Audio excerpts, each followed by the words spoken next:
Today's episode of RNT Fitness Radio is recorded straight out of Cali, and it's a Hitman special as we dive into a serious discussion about some hard truths we've had to face and many of our clients struggle with when building a lifestyle solution for themselves in the long run. We talk about the dangers of buffering and why it's only a short-term solution when you're getting lean, the identity crisis everyone goes through when they've gotten lean for the first time, defining a lifestyle solution, and why self-awareness, mindfulness, and knowing what you truly value is the key to living a lean and healthy lifestyle year-round. We top and tail the episode with our consolidation updates, and Nathan goes deep on some of the struggles he's been facing and what his action plan is to combat some issues he spent the last decade dealing with. This one's no holds barred, hard-hitting, and sure to make you think. It's episode 99, and it doesn't disappoint. Let's dive in.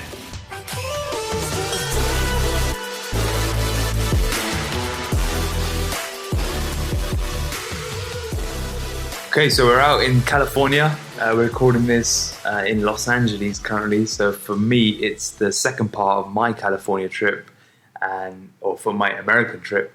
And for Nathan, it's almost like a pit stop before we go to London and then come back out to New York again, right? Yeah. So by the time this gets released, you'll probably be in New York, I can imagine. Yeah, next week. Yeah, next week. So what we thought today, we've got a few things we want to cover. Just through various conversations we've been having when going on hiking, when we've been out eating food, and it's been around the topic of effective consolidation, buffering, portion control, etc. And what we thought we'd kick it off with is just starting off with my own consolidation update. So I am now, today's Wednesday, so almost 2 weeks now. Yeah. Since post-shoot, still the same body weight, feeling tons better, don't feel like I'm dieting, energy super high, productivity is really high. But the biggest thing I found this time is that my ability to control my food intake and not feel like I'm missing out and not feel like I'm overdoing it has been completely different to the past. Whereas, like, for example, if I look at 2017, where I had a really good consolidation phase, but I always felt like I was restricting myself. Whereas this time, I just feel like I'm doing my own thing and like just following what I enjoy. And we've identified that, I really enjoy my eggs on toast. I really enjoy my oats and whey. I just like meat and rice. Like, I'm quite simple like that. So I've really honed in on what I enjoy, but more than that, what I feel good on. Yeah. So I know what makes me feel good. So I don't have the urges to have the shit food, which I know makes me feel bad. So it's like the short-term gratification and feeling good at the expense of feeling like crap in the hours and the days later. I mean, I'll just tell you now, like, we had that vegan meal yesterday and I feel horrible from it. Like, I just don't digest it well. Like, I've just been feeling bound up all day and yesterday. Because for me, like, I think a lot of it was just the high fiber intake that I'm not used to and the different types of fiber. But also I know I don't really do well with like beans and sweet potato and butternut squash, those sorts of things. I'm very much a rice and oats guy. So for me, going out my comfort zone there with the foods, even though it's traditionally healthy, didn't make me feel that great. So knowing what I really enjoy eating, in terms of taste, feeling, productivity, clear head, has made such a difference in that I don't feel the urges to go for it unnecessarily. So that's been a big part. Yeah, and just to clarify, it's not because it was a vegan meal that he's bound up. It was actually just the sources that we were using. I was the same with tempeh and soy. I don't do that very often, and for me, it's like that. Get bunged up. I think what you identified there was really interesting. Is that when we spoke about it before, is that you use food now and correlate it with positive. Whether it's performance or whether it's productivity or whether it's, a negative side effect of eating rubbish, poorer foods, you have that now correlation, which obviously people struggle with a lot. They don't really have that much, they don't have an identity with how the food makes them feel. They're just eating it for eating's sake and just, forcing it down themselves or just in a pattern of eating poorer choice foods. When you make that correlation with, good foods, and you make that productivity and efficiency, then you start to kind of have that positive correlation, which is a fantastic. But also way. taste. Like I really enjoy these foods as well. Like we were talking about this the other day with yourself. Like you don't have those go-to foods that make you feel and taste good. No. You might know which ones make you feel good, but they might not necessarily be the best choices for taste for you. But for me, like there's nothing better. Like I was telling you, I was craving like eggs on toast. Yeah. Like I hadn't had it for a few days. And I just really enjoy those meals as well. It's like when I have like meat and rice, it tastes great for me, but it just feels good as well. So I have those positive correlations. And when I have shit food, while it might taste good for a bit, after a while I just feel crap. And I think having that correlation has just helped me consolidate and feel good as well. Like I feel really good right now, which is the first time after a diet I've managed to hold on to roughly where I'm at, but just feel good. Normally if I hold, I feel terrible. Like I'm still like putting my one foot in front of another. Like it's almost like I'm in a really harsh deficit. Whereas like I'm dragging you along to walking, hiking, but we're full of energy. I don't know if it comes across that I've got low energy, but I feel like I'm in a great place. And one thing that I was saying to you is that my face looks so much better this time. Like last time when I dieted, I got to the end and my face was just like hollow, and I had these black bags for ages, and my cheekbones were thrown out, and every time I smiled I had wrinkles all across my face. Whereas this time it just looks fresher. I don't know if there's any reasoning for that, besides the beard, of course. I think the beard's a massive. But even then, like the upper cheek area isn't like as wrinkly as it used to be. No, and also it's gone significantly better since even you've done 2 weeks of consolidation as well. So I seen you just before the shoot a week before. Since then, you've now got a much fuller face as well. So it's obviously an issue that we encounter quite a lot. Is that people don't want to go down the face of dieting because they get the gaunt look. Whereas actually now you're like 2 weeks consolidated, and now your face is like much more plump, even before. I wouldn't even call it plump. Like if you look at my plump face pictures, you see my plump face pictures. This isn't plump. Like this is just no wrinkles. Like my face looks chiseled but no wrinkles, which is the first for me. And I'm trying to figure out why that is. Is it a case of less stress during the diet, as in putting myself under less stress of the diet, or is it a case of getting it ready a bit earlier and bringing the food up? I'm not really sure. But you backed off, didn't you? Backed off 2 weeks before, so maybe that was it. That's new for you.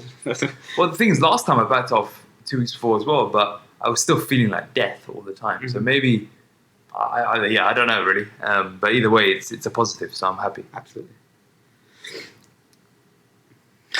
So what? One thing I want to talk about with this consolidation, and I think that segues nicely into it, is around the concept of buffering. So what I haven't been doing on this consolidation is extreme buffering. Like I haven't been doing like some stupid fast for ages, just so I can eat a meal, or like eating a meal and then fasting all day the next day, just kind of getting back into normality. And it's this concept that we've been talking about of short-term buffering versus long-term portion control. Do you want to expand on that? Yeah. So, it's an evolution from what we've been putting out there from the buffering techniques and taking people through the transition through a consolidation into a lifestyle solution or like a long-term muscle building phase. And what we're seeing is that we get caught out by the buffering and thinking that is what we need to do long-term to have our cake and eat it effectively. And what people are doing is they're putting themselves in a consolidation phase, but then effectively limiting yourself by feeling crap throughout the week to just ensure that you get a bigger meal at the weekends. And that's the problem is that buffering creates a scarcity mindset to then go and have more at the weekends, and then you've got this now restrict. And then you've got this not purge, but it's effectively more consumption at the weekends. And that kind of mentality for lifestyle solution, for muscle growth and consistency overall in terms of either energy levels, it's going to hamper you significantly. And it encourages the mentality of your eyes bigger than your belly and fitting in with other people's portion sizes. And they kind of don't correlate well in terms of buffering over a long period of time. You can only buffer and you can only have that strategy so as long as you are 100% mapping out your week and saying that I'm going to drop 400 calories here and then drop 400 calories here, and then that requires a lot of mental decisions.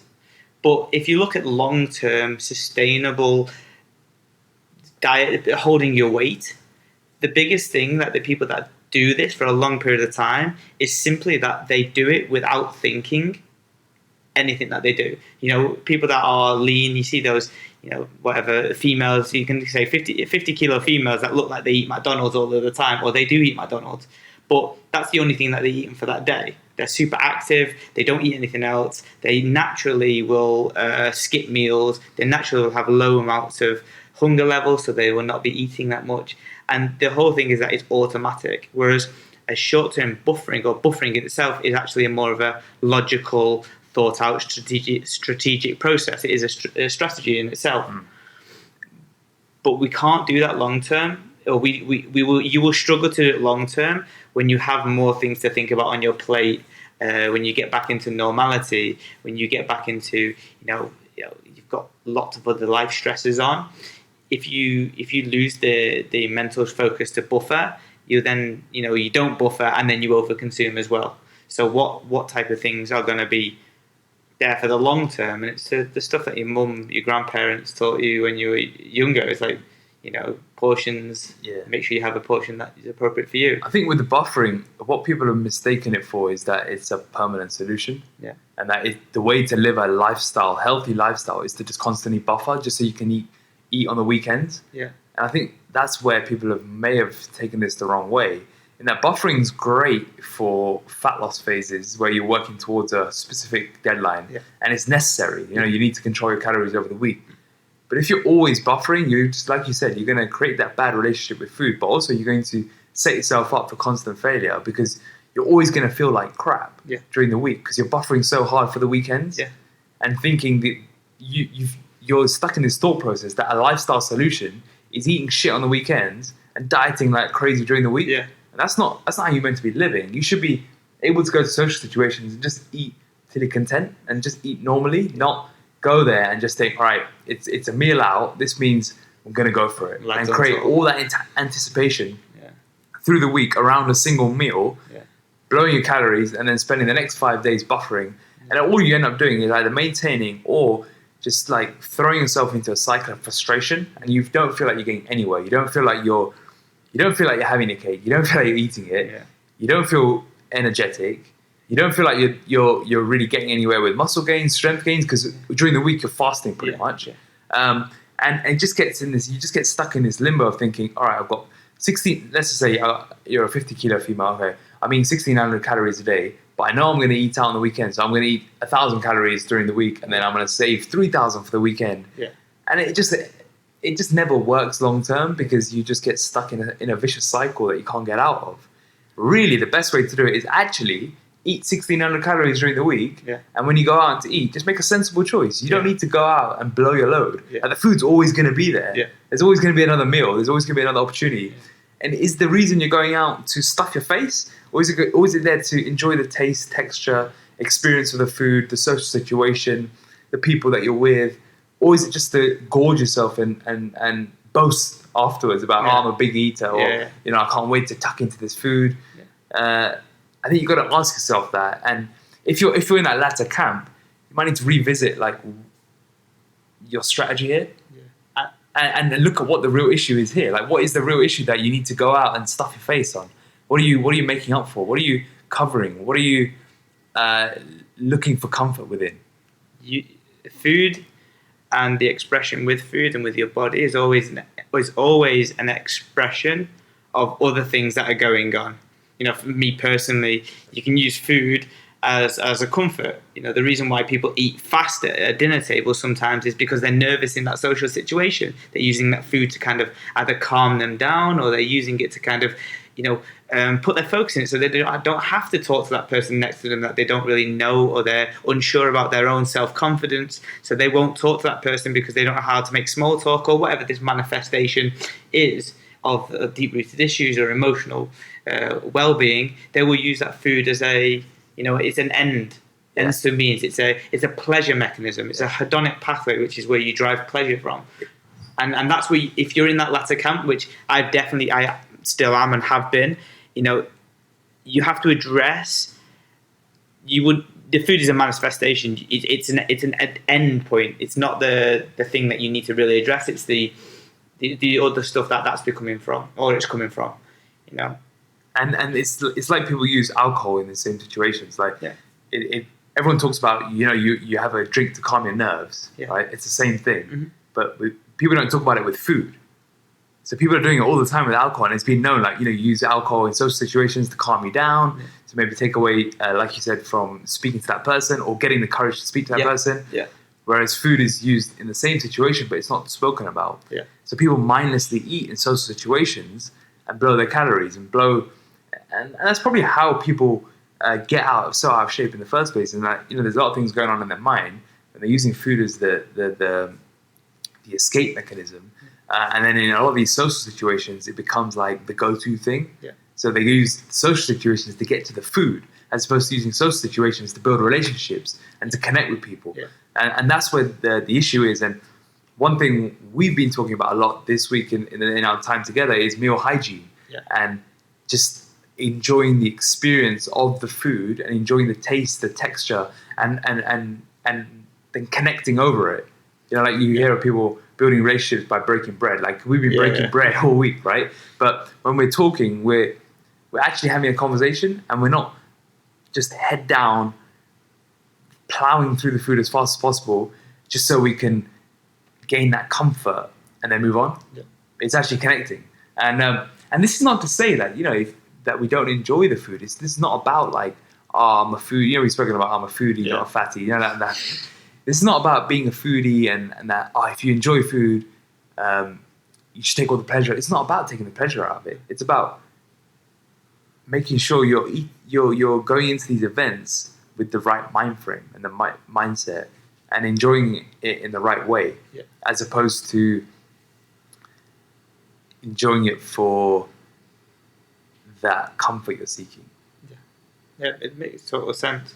And that manifests in people's food choices when now they go through that buffering scenario. It's like, okay, they're in a consolidation phase, that your clients are talking to you about what they're going to be choosing on the menu, whether it's on the menu, whether it's their ideas of what their strategy is for the week, to how to mitigate either the big meals as a learning and education tool. And they will go, I'm going to do this, this, and this. And you're like, wait, but that's 3 people's food. Or that's 4 courses. Do you really need that at that meal? And why? What's the special occasion? I mean, I love a dessert. I love a starter. I love the entrees. I love it all. But it's not always an excuse to have all 3 courses. You don't always need it. You don't need it at all. If it's not right for you, then it's not as part of your let's say it's a special occasion.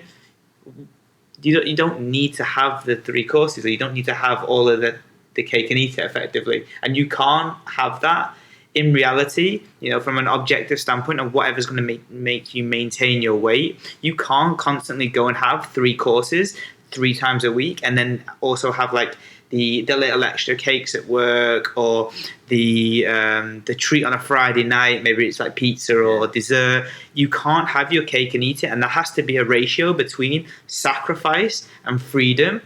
And the more you sacrifice, let's say, a dessert and a starter with Uncle Alfred on a Thursday night, the better you can then enjoy that Saturday with your spouse or your wife or your kids, and you can enjoy that main meal and maybe a starter. Yeah. And it's all about that sacrifice and freedom. You can't just completely always have what you want. What people think is that they get lean and they think, all right, now I'm going to try and now it's about lifestyle solutions. So all I need to do is buffer, and I can just eat whatever I like, and nothing's going to happen. And then they might complain when their body weight's fluctuating a lot or is moving up and down, and they're wondering why it's so hard to keep their weight. Well, you can't go back to your old behaviors. Yeah. You can't. The reason you lost 20, 25 kilos is because you changed your behaviors. You can't suddenly act like you're the 85 kilo guy again and eat at 65 kilos and expect to stay 65 kilos. Your body's going to go back up to 85 kilos. Like, very quickly. It's going to go up, but you can't expect just because I've done 4 days buffering, so that means I'm going to go away for 3 days and I can just eat what I like because I've done the buffering. I'm now lean and I'm in the lifestyle solution phase, so my body will automatically auto-regulate. It doesn't work like that. No. Like, you're still trying to fight homeostasis, and calories are calories ultimately. And if you want to be lean, you have to make choices that are in accordance with lean people's behaviors. That's the reality of the situation that people will fight until the death, is that if you want to maintain a lean physique, you have to give up more than the 10 pints Billy who's 105 kilos, who's sinking 10 pints a night, because you don't want to be Billy who's 105 kilos. You want to be Akash who's got abs, visible abs year round, and enjoys food and has a balance. I don't have abs. Well, no, but like let's aim for that though. But then when you have abs and you have the right, like let's say low body fat percentage where you're happy, you're that person. You aren't that 10 pints person, and that comes at a cost. And actually the dealing with that and understanding that it's hard to be lean all the time. It's hard to maintain that physique because you have to trade. You can't have all. And that's a human behavior, that we want to have everything. We want to have a cake and eat it, and we don't want to give up things to have things. But that trade mentality, that, top trumps mentality, I'll have this instead of this because this one gives me more better. Yeah. It's like choosing, I'm going to have dessert instead of starters because I'm more of a sweet person, or I like the bread and the hummus at the beginning instead of the cheesecake at the end. You have to trade. You can't always have both. And that journey for a person or a client, or for you as an individual, you have to go through that and accept that you can't always have your cake and eat it.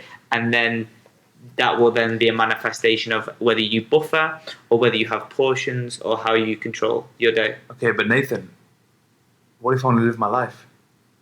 No one lives their life 7 days a week. No one goes out 7 days a week. And if you look at the trends of the days and you look at the trends of people's lives, you will have higher calories at weekends because that's when you're not working a job and you're just working in a routine.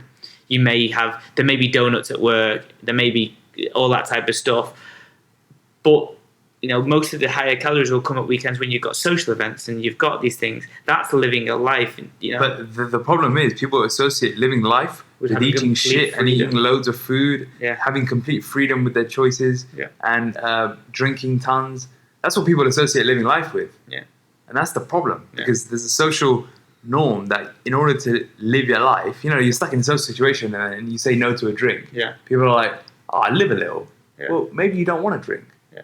Like, for example, we were out the other night and I just said no, right? Yeah. And I didn't care about that because I'm like, for me, this is enjoyable with or without I don't need the drink to make this enjoyable. I'm here to hang out with you guys. I'm not here to drink myself into the ground. So it's just about, in any situation, it's okay to say no, and it's okay to make your own choice. And there's nothing wrong with that, and there's something empowering about that, I think. And if that's in accordance with what you want to do, then go with it. Like, you don't need to feel pressured into having it. Mm-hmm. If you want to go for it and have the drinks and have the food, fine. But just know that you might not be able to stay in as good shape as you want. And if you're okay with that, again, that's fine. Like, you just got to manage your expectations and know what you want, and then live accordingly. Yeah. If you want to be lean year round, which is completely fine, then you have to make lean choices. If you're okay with being a bit fluffy, then you're going to make fluffy choices. Like, it's just the choices dictate your outcome, right? There's no surprise element. You don't just wake up lean and stay lean just because you've been lean. Yeah, it's just priorities. Yeah, it's whatever your priorities are. And there's nothing wrong with any of the choices. Huh. If you feel great when you're lean and you feel like it carries over to the rest of your life, then by all means, that's the way you should be doing it. Like, for me, what I'm finding now is that like, my brain space is so much bigger. My ability to think, energy is all high. So I'm associating these new things with the experience of being lean this time, and it's making me create those choices in social situations, in day-to-day living, that are in accordance with that. And I'm okay with that. Like, if If you want to, like I said to you, like if you want to have that, go for it. Like I don't care. You can have your, like we were talking about the burger thing. Like if you want to have the In-N-Out burger, go for it. I don't really want it, but that doesn't mean like I'm judging you, and it doesn't mean you care. Like you're not like, okay, have one. Just live your life. I don't care. Like that's not me. That's not me living my life. Like, and vice versa. Me having it doesn't mean you have to have it. Yeah, I don't have to have it. Just because Nathan was having an In-N-Out burger, so I got to have an In-N-Out burger. Yeah. And that's obviously a big thing. Is that social pressures? It's that if you're having one, then I have one. Mentality. But I think what you're very good at as well is you're good at making that choice based on what you want, and you're very aware of that. With lots of people, someone was talking about on the call. You make decisions based off your environment. Yeah. We're talking about money. Yeah. We'll talk about that. Just lying around in the kitchen here, and he was saying that your environment normally is what kind of molds your decisions and your social situation and whatnot. But I think you're very much at the case of where your decision is your own, and actually that journey that you went on from potentially being more malleable, maybe is the word, malleable of your own choices, to now being very much rigid of your own choices, is something that we can definitely look amicable on, and look like a lot of people don't have that in their lives right now. Yeah. And actually that's more than just a physical type of transformation that you've made, whether it was through a diet, whether it was through just valuing your time more, or your efforts more, or your actions more. You now have that, where now you can transfer that over to your food choices and not feel like you're missing out, because that's you only feel that you're missing out when you're not fully 100% aware of what you want. That's big. That's big. And you know what you want, whether it's through journaling, gratitude, structuring your day, having super focus on the business and personal life. You know exactly what you want, and if that thing doesn't comprise with that, then it's gone. It doesn't matter. The In-N-Out burger is going to make you feel shit, which means that your work productivity is going to shit, and you don't want that association. Where people don't have that. People have I need to fit in because of whatever emotional insecurities, or they don't have themselves. They don't have their shit together effectively. Not everyone does. And that's that journey itself is one that it isn't about how many calories you're on. Isn't about. No, it's not at all. It's nothing about. It's not even about that. It's just taking your actions as your own, but also being sure of what you want. And the only way you do that, I think, is by actually questioning yourself. And do I really want that? And for me, a big one has been that around hunger. Over the years, I've built up things around that. You get nervous, or you get stressed, and then you think you've got hunger, and then you go and eat because you think you're hungry. Whether it's through fasting or questioning myself, I've got a lot better at identifying what my body's saying is actually hunger versus bullshit of me just trying to pass time. Yeah. And a lot of people, when we speak about productivity hacks or hacks during the day, is people say, I'll get hungry at 11 a.m. It's but do you really get hungry because your meal's at 8? It's not that far away. Or is it the fact that Jill and Jeanette have just got some donuts from Krispy Kremes, and they brought them into the office, and they've just walked past you, and you've been associated with that? Or are you bored at work? Do you like your job? Are you trying to find an escape from that? What is it that's making you drive that hunger? Because it's not hunger, because we can last days, months, weeks without food. Is it really hunger? No. So that type of journey is essential, I think. Yeah, and it comes back to the positive effects of dieting. Yeah, absolutely. And, questioning everything. When you're low on energy, you have to essentially become. I said essentially become an essentialist. I was going to say, you have to become an essentialist with what you do. You have to be able to manage your energy, and you've got your limited resource tank, and think, okay, what am I going to spend my energy on? Who am I going to spend it on? And where am I going to spend it? And this is where people identify places in their life that they might not be happy in. It might be their relationships, it might be their work, it might be anything.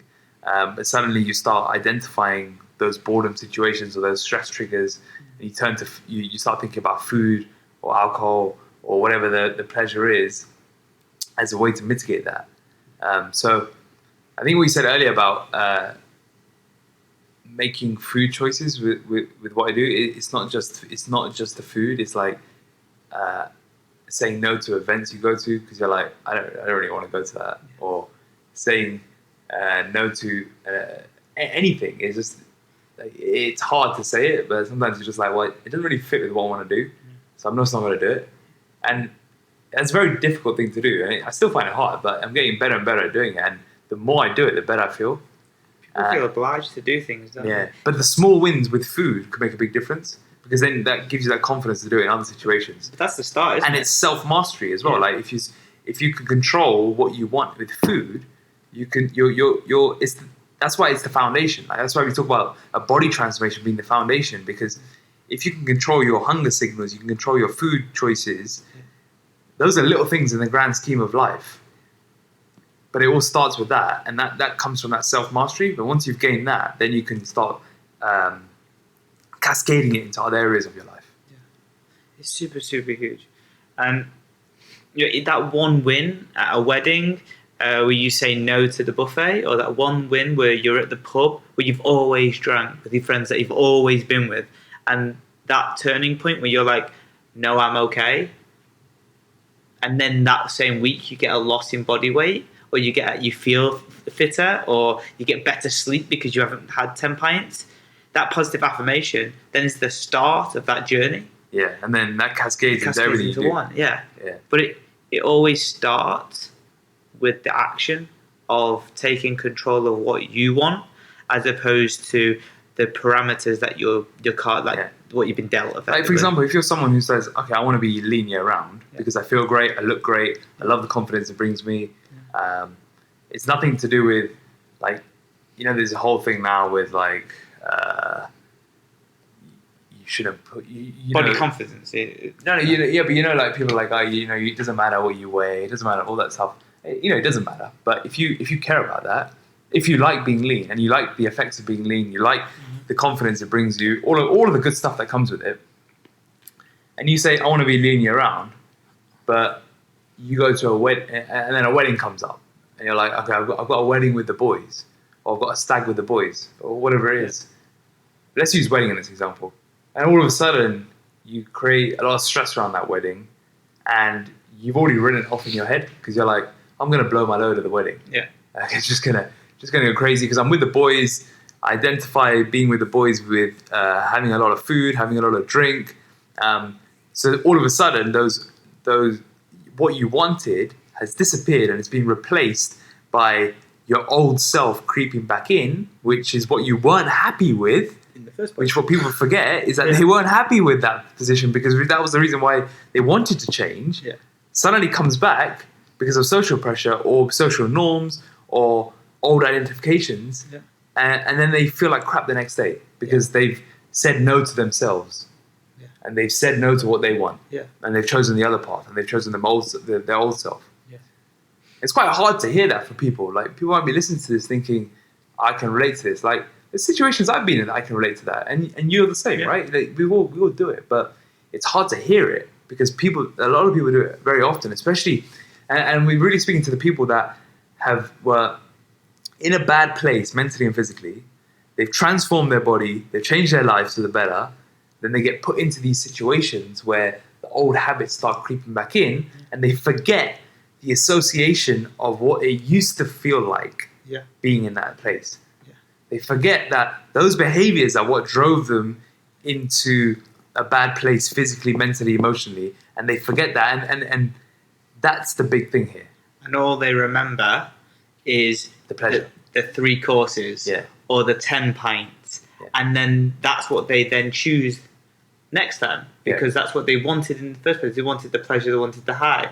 But what they forget is the cloud, the brain fog, the low self-confidence, the low self-esteem, the not feeling comfortable in how they look. They forget all about that, and I've been there before as well, so I know exactly how this is. You've been there as well. Like, we're not talking from a higher mantelpiece here at all. This is like completely relatable, but we're just bouncing ideas of things we've been talking about this week, where we're noticing trends, and it's exactly that. You only remember the pleasure, not the feeling around it. It's crazy. This is obviously something we haven't talked about, this specific part, but like, like you imagine going out before you did your transformation, or you think about the time that you were looking in the mirror, putting on that shirt, thinking about, well, it's a bit too tight, then thinking about all the people that you're going to have to meet that potentially you don't either like, or you go into a friend dinner that you actually don't want to go to, or you're going to be sitting with people that you don't really want to, feeling utterly shit about yourself, and then the only thing there that the whole dinner drives around is the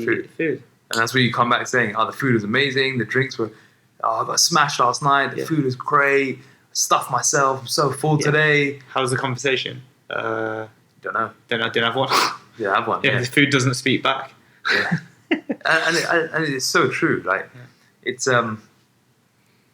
that comes back to let's touch on the meal hygiene aspect again. Yeah. Because we've had some great conversations this week where we've taken 45 minutes to eat a meal. Yeah. Which is probably a bit over the top. Yeah, but it was a special occasion. But but even like yesterday when we were at the vegan place, that wasn't a special occasion. We were just talking. Yeah. But the point is that we were the mindfulness around eating helps keep you self-aware and keep you conscious about what you're doing, as opposed to bypassing all of that and just seeking that hedonic pleasure. Yeah. Because then you actually enjoy it for what it is, but you also you tap into yourself and just almost course correct what you're thinking and what you're doing, because you start thinking, am I actually hungry? Am I actually enjoying this moment? Am I actually liking this food? Yeah. That's how many times you eat it and you don't actually really enjoy it, you just enjoy the feeling of being full. Yeah. All the time. Yeah. And so for me, my best meal hygiene practices for myself are taking my time to chew my food. So I don't count it, but I just try and make it into mush. For me, the 20-minute clock thing is huge. Like, I try and always make my meals last at least 20 minutes. Yeah. Putting my knife and fork down in between bites, that's huge. And just taking time to actually experience the food and get into the moment of it, rather than letting it bypass you and just think, oh, I know pizza tastes like this, so I'm just going to wolf it down because pizza tastes like this. Yeah, there's that one time. Or what about this pizza? Yeah. Or what about this dish? This is different. Yeah. What would you say to those people that are gonna be like kind of counter this? Be like, oh well, I work a 9 to 5. I've got half an hour. I've got a 15-minute break. What do I do then? I can't just take my time with my food. I've got to do other stuff. Well, if you're currently taking 5 minutes, take 10 minutes. You can always sneak it in a bit longer. But I think we're talking more about. I think you're talking about the day to day, where you might know what you eat. You might know what your meals are already. But even in those situations, I still think you can take your time with your bites. You don't have to finish the whole thing. If you don't have time to finish the meal, finish it later on when you do have time. But I think you can still take your time with chewing. If you're in a rush, just self-check yourself and okay, I'm in a rush. I'm just going to take my time with the bites as I can. But I think what I'm really getting at here is the social occasions where you do have the time, but you choose not to, just because you can wolf down more. I mean, we've all been around people that they finish 3 dishes in like 5 minutes because of all the things we were talking about earlier about it, with it being an escape mechanism, but also just not being in the moment with the actual food. I can't tell you countless times that I actually don't remember. I could say hands down that in the last 6 months, I've experienced food more than the last 26 years of my life, 26 and a half years of my life. Yeah. Because I'm now aware a lot more of the textures, tastes, and not just in that pleasure of whatever situation it was at that time, whatever I was feeling mentally. There's one occasion that really sticks out for me is that in 2017, I went to Toronto. I just come out of a consolidation phase, and I was in a really good steakhouse. I think it was called Michael's, like really swanky. And I was in there. I was with a friend of mine, and we were just chatting, and then the food came, and all I could think about was it was a steakhouse, right? And I was eating the steak, and I was talking to the guy. I wasn't really talking to him. I wasn't really in that conversation. I wasn't really even in my meal either, because in my head I'd built the steakhouse up. I'd almost eaten the meal before I was there in my head. And then afterwards, I left the meal, and I thought to myself, "Was it a good steak?" I don't really remember how it tasted. Yeah. And I realized then, I was like, I some reason that example always comes to my head because I don't really appreciate the moment, and I wish I did more. Because especially if you're like, I'm genuinely I like to call myself a steak snob, right? So for me, I like to really experience these things just because I love the taste of it. But I still don't know if it was a good steak or not because I wasn't in the moment of it. Whereas last week at Hawksmoor, I tried a prime rib on the bone for the first time. You know, order per 100 grams as opposed to just the steaks off the menu. Yeah. And I was fully in the moment. Like I really enjoyed it. And then we went to that Korean barbecue the other day. Like I was really in the moment, really enjoying it. We had that ramen, really enjoying good food, good company, and just enjoy the whole experience. Because then you can enjoy the company you're with, you can enjoy the food, and you don't overeat. You feel good afterwards, and you naturally fall into that portion control that your body actually wants because you're in tune with your body's hunger receptors and mechanisms and feedback. And you need, like in a consolidation phase specifically, you need that more than anything. We know that hunger signals are completely cross-wired during that phase and that you're not going to feel full as you would normally. So you almost need to double up on that instead of probably being in the opposite mindset. Yeah. The key to a successful consolidation is meal hygiene. Yeah. It's being mindful in your food. And I would actually say the key to long-term leanness is in self-awareness, mindful eating. Yeah, those two things. Yeah, and eating to your hunger. Yeah, eating to hunger, but that kind of comes with the self-awareness and mindful eating together. Yeah. If you can stay self-aware with what you enjoy, what you like, what feels good, what you want to eat, and you can stay aware of your hunger mechanisms during a meal, the experience, the taste, the textures, being mindful around it, you're not going to overeat, and you're not going to eat things you don't want to eat, or that are not in accordance with your goals, values. Your goals and your values, exactly. Yeah, and you'll look around the table and you'll see those that the skinnier people. The skinnier, smaller people at a dinner table are always the last to finish. Mostly, like a proper broad generalization, but you watch those people and they do exactly that. What do you define as a lifestyle solution? The automatic behavior that allows you to be lean or allows you to have the goals that you want. Yeah. And this is very, very much intuitive eating, right? So it's the next level. Yeah. Is it intuitive eating or is it? What are your thoughts on that? I mean, intuitive eating is, I get up in the morning and I feel like X. Yeah. Now, the problem with that, and it's probably going to be a little bit of a rant, is that there's so many different things that impact your ability to make a decision. We know that's why, decision fatigue is a real thing. However, we know that people use food, alcohol, all these different types of things as coping mechanisms and things that will drive pleasure. If you're constantly looking for intuitive eating, you will go towards pleasure as opposed to go towards long-term gratification, which means that your food choices will be based around pleasure.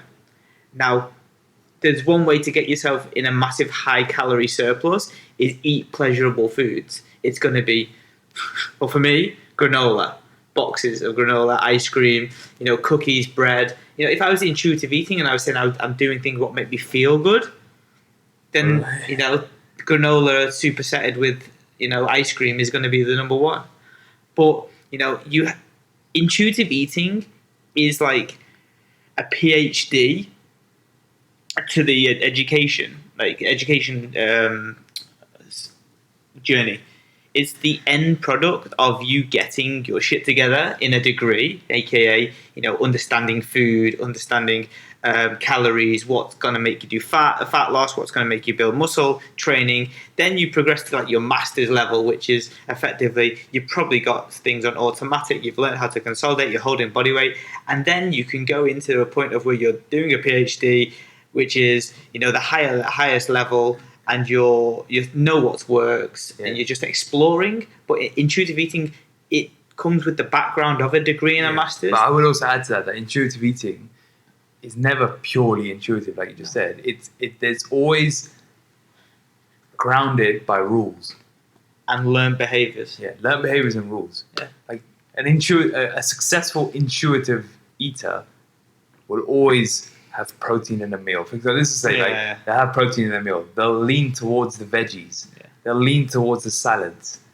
They'll know that if they eat X, they won't eat Y. Yeah. They'll have rules around their day. Yeah. Like I will eat after a couple of hours of waking up or whatever it is. They have rules that work for them and learned behaviors that work for them that they can then take out into the wild of intuitive eating. Yeah. You can't intuitively eat without without knowing the rules that work for you and without knowing what learned behaviors work for you. If you haven't mastered those two things first, you can't go into the wild of intuitive eating because it's hard.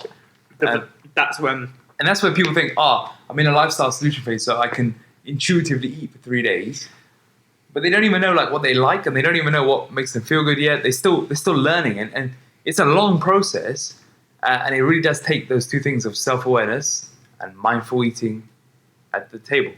So you can learn. The mindful eating will teach you to be self-aware, which will teach you what you enjoy, what makes you feel good, what makes you feel full, when you hungry, when you're not hungry, all these different feedback mechanisms. That was what it will teach you. Yeah. What was I saying? I had something. But no, it's gone. Completely gone. And what this, just adding on to that, is that each person's rules will be different. Mm-hmm. So there's multiple ways to skin a cat when it comes to this game.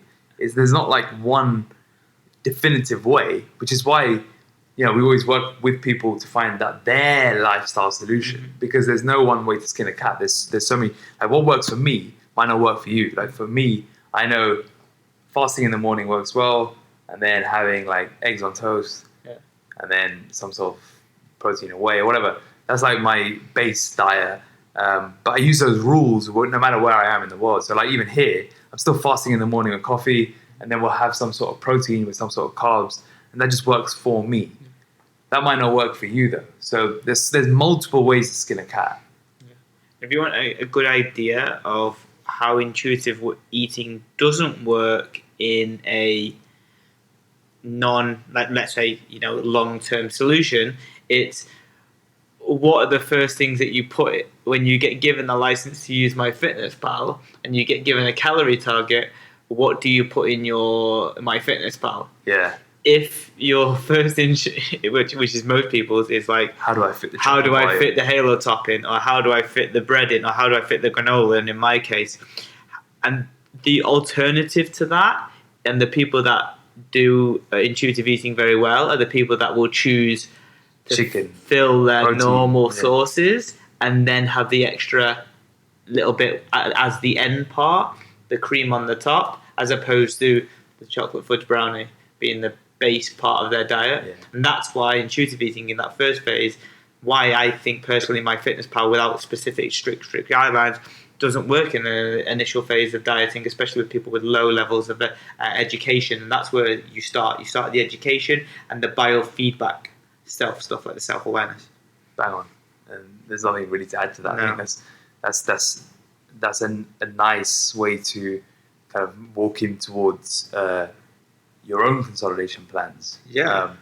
So we've spoken a lot about the reason why we've probably spoken a lot about these topics is mainly around your own struggles, your own learnings, and are you happy to share what you've been discussing? Yeah, I mean, I think, and what's been happening, and your own sort of consolidation plans, and how you really want to fight this once and for all. Yeah, I mean, when you go through some shit, you get it. So it's a lesson for sure, and I think it's important because a lot of people will be going through these similar things. Maybe not the exact similar situations, but over the years, there's been I'm no stranger to admitting that I've done the binge restrict, the whole situations like that, but never really got to the root cause and the root reason why I was doing that. I just thought I was just doing it because that's what you do when you diet. When you diet hard and you go aggressive, you binge afterwards because you're so restricted.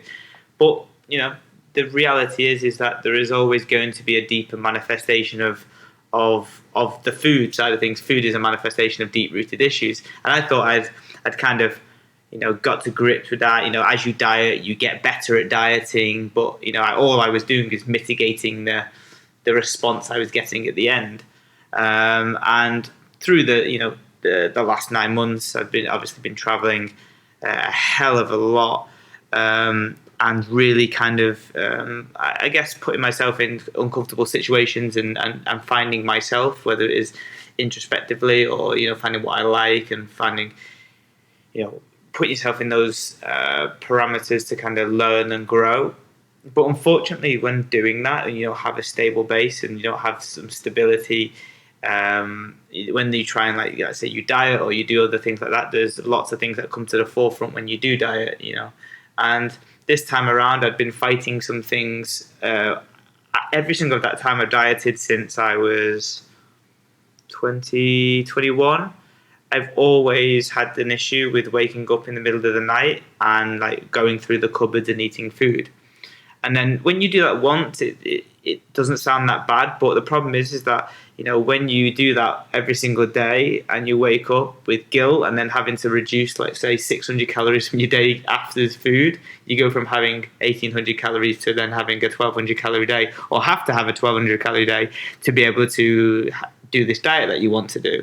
It becomes massive. It becomes an impossible task because you're fighting the wrappers that are in the bins wherever you're staying, and it's a morally thing, especially if you're staying in other people's houses.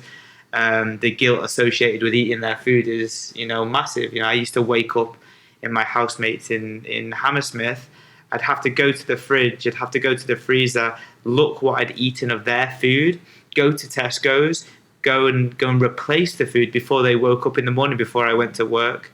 And that kind of was masked by me moving to a different country. I moved to Dubai, then it started again when I dieted there, and then when I came back to London, it started again when I was there, and then now, been traveling, it's doing the exact same thing. So, this time round, we were, in my opinion, I was in really good shape. I'd done whatever, dieted over 10, 12 weeks, over about 8 to 10 different countries, doing a very, in my opinion, very good job at dieting and putting the sacrifice in there, to a point of where I just couldn't fight that waking up in the middle of the night and eating anymore. So I decided to, when I came back to London, which kind of it really did spiral out of control, because you bring back old memories and old habits and solutions that you were doing when you were back here, like the Hammersmith days. I just thought, it's time to address the deep-rooted issues, because food is only a manifestation. So I decided to call off the diet that we were obviously doing for the LA photo shoot, and kind of concentrate on that. And that's kind of going into my plans for consolidation. That is my plan for consolidation, which is sort the real issue out. So I went to see Sharon, who Elliot spoke about on his podcast, he'd been bugging me for months because he knew I was going through this for years, and he's just like, dude, you need to go and see her. And so I think my ego and my ability to say, well, no, I can sort this out on my own, which we'll talk about in a bit, because we think it's a good topic to talk about, is that sometimes you feel like you want to figure it out yourself, but actually what you need to do is take advice from people that are much more qualified in the areas. We would advise having a trainer. We all have had coaches in the past, but in that area of life, a lot of people think that they can get their own shit sorted. But I think that's probably one of the areas of life that we need help the most, the mental health coach, if there are a thing. So anyway, I went to see Sharon, and she's a hypnotherapist by trade, and we discovered things that were the reasons why I was acting the way I was. And it all comes back to like self-worth, and whether you think you're enough, and how that's built up over the years, to whether it's like younger age of being bullied, what your family life was like, how you grew up, all that type of stuff. I kind of put plans in motion to kind of address those issues. So, that my consolidation phase is effectively sorting those manifestations out, getting comfortable with the things I've been fighting, and then trying to keep a lid on the food as well, because I think as a byproduct, if you're in control of yourself, you'll be in control of the way that you look, like we just spoke about, right? Yeah, I mean, like I always say, the physical is a vehicle, but at the same time, the body is a representation of what's going on in the mind, which is why you need both. You need to work on both. And yes, you've spoken about seeing someone and that, but just as much as it is going to see someone, you still have to do that work yourself. Yeah. You still have to dive deep into your core and look at yourself and examine it, and go to places you probably don't want to go to because it hurts and it's scary. But in order to come out the other side, you have to confront those inner demons and be able to essentially slay them before you can. But once you do and you regain that control, then the other bits will sort themselves out. Yeah, absolutely. I think for me, the first phase of just seeing her was, it was probably one of the best experiences I've had for forever. Really, it felt like it was exactly what I needed. And following days and following weeks, I think I'm now over 2 weeks. 2 weeks after seeing her the same day you had your shoot, so 2 weeks. Following that, mentally, from the place that I was in is 100 times better. I now have more self-awareness of what's going on and why I'm doing what I'm doing. And now it's just a case of, working towards a specific goal that we have, using the mechanisms that she kind of advises. So it's already becoming a thing where you look within yourself. It's a mixture of both her advice, but also you're putting in the work alongside that. I'm doing morning gratitude and morning journaling, and then in the evening we got some mantras and some things to listen to, and they're all just plugging yourself with the right type of information, whether it's from self, deep diving into yourself, or you're getting advice on how to kind of act accordingly based on what you need from yourself, rather than what you've been feeding yourself for years, which is normally negative. Yeah, and the journaling aspect of it is huge. I think it will continue to be huge. But now you're adding the mantras and the affirmations and almost reaffirming everything to yourself. That could be the missing pieces, and allow you to then go deeper and deeper in your journaling and finding more about what we spoke about earlier, with what you want, finding what you enjoy, confronting issues, learning from them, and essentially improving yourself and working towards that goal of self-mastery that we're all on. Thank you so much for being here today on this episode of RNT Fitness Radio. I'd love for you to do a quick little favor for us. Please head over to iTunes and give us a 5-star rating, leave a comment, and share it with your family and friends. If you're interested in learning more about how to transform your body and positively change your life, go to www.rntfitness.com and explore all our free content on offer. Thank you.